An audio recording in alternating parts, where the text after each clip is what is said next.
Hello again. So training zones, getting fitter and faster. Well, there are three basic things you're trying to do when you're training.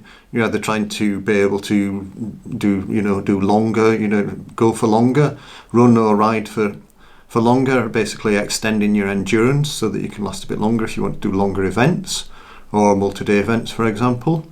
You're trying to get faster over that one single event, so you're trying to increase your average speed, the average speed you can run at, the average speed you can ride at, or you're trying to increase the speed you can do for portions of your event. So you might have to go a little bit faster on hills or work a little bit harder if there's a steep hill. You might not be able to stay in your sort of average comfortable endurance zone or your race zone. Or if you're in a race environment, then you might decide that you have to go a bit faster to maintain your position in the event.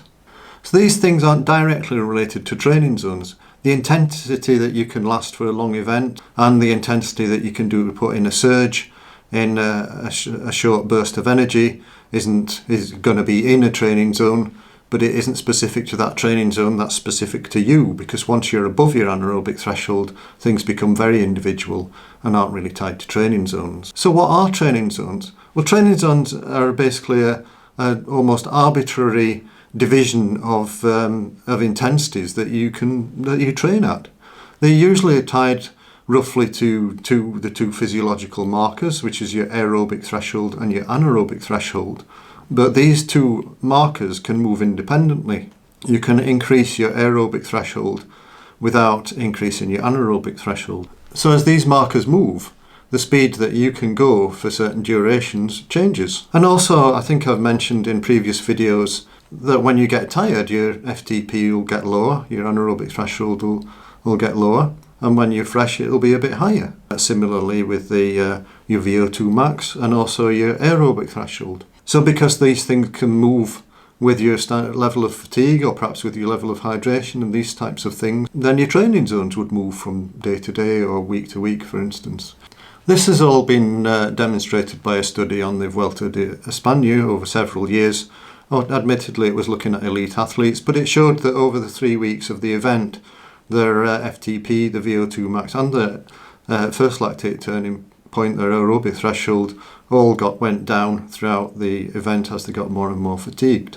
And that might happen to you in a long event as well. So the pace that you can ride at the start of the event is probably different to the pace that you can ride at the end of the event. So what do? I thought it might be useful to say how I interpret these things and how I prescribe training for your long rides or runs. When you're trying to build endurance, I set an intensity. I usually say go in your endurance training zone, so I do use zones as a guide. I also say that should feel at a conversational pace, and I would say specify a distance, and I usually say a range of distances. So I might say go in at your endurance pace, a conversational pace for 4 to 6 hours, and then when the athlete's done that, I look at the data and see what the heart rate decoupling is like, see what the heart rate trace is like, see what they said at the end of the workout, and then I'll know whether they can go for longer or not. Obviously, super long rides is dependent on your available time, so you have to sort of play around a bit with this, or you can create fatigue by doing a harder workout on a Friday evening, do something on a Saturday and then on a Sunday. For intermediate rides, shorter endurance rides, I say go at conversational pace, endurance pace, and for a given duration, might be 90 minutes. It depends on what time's available and the level of fitness. And then I just check to see whether that compromises the interval sessions. If people are tired when I don't want them to be tired, or if you're tired when you don't want to be tired, according to your training plan, you're either either training too fast for your endurance, your intermediate endurance type work, or you're going too long. So you either need to reduce the volume or the intensity to make sure you can work hard when you need to work hard. Training is all about working hard when you need to work hard and pushing the endurance when you want to push the endurance, and all the rest of it is filling in and building volume and building efficiency. For interval sessions where you're working above FTP, I tend to use the power duration curve, or you can use the pace duration curve if you know your pace over certain distances. Do some time trials, or use perceived exertion. That works really well. But heart rate doesn't work too well above FTP because it drifts. There's always a lag in heart rate. I also use the 5-pace system, which I've talked about in other videos, so you might want to have a look at that. That's a really good system. It's nice and modular, and it allows you to get a feel for what intensities work over certain types of interval training sessions. It's nice to have a little baseline. I always like to have a baseline, a starting point to work from. That gives a really good starting point to work from, and then from that you can increase the number of intervals you do or the speed that you do the intervals. And also I look at past workouts.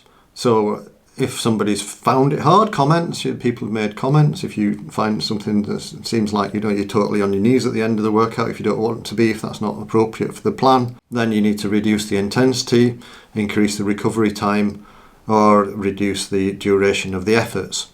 And the way I tend to do that in the analysis when I'm looking at the data is I look at the anaerobic capacity. I use the tool called WKO5. And if people are using power, and certainly if you can afford to use power both for running or cycling, I recommend that you try that.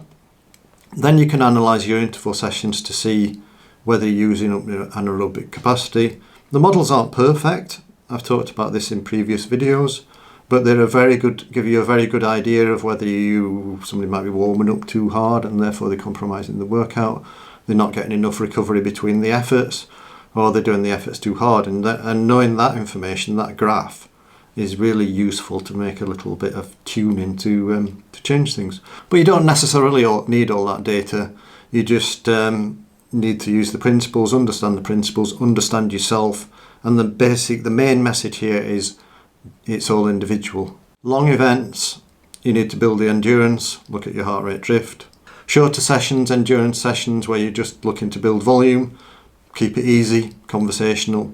Interval sessions, use rules of thumb and then adjust things according to your individual needs and what you can achieve and things that are specific to your needs in your event. And that's it. It's fairly simple, but don't get hung up on training zones because they're not everything.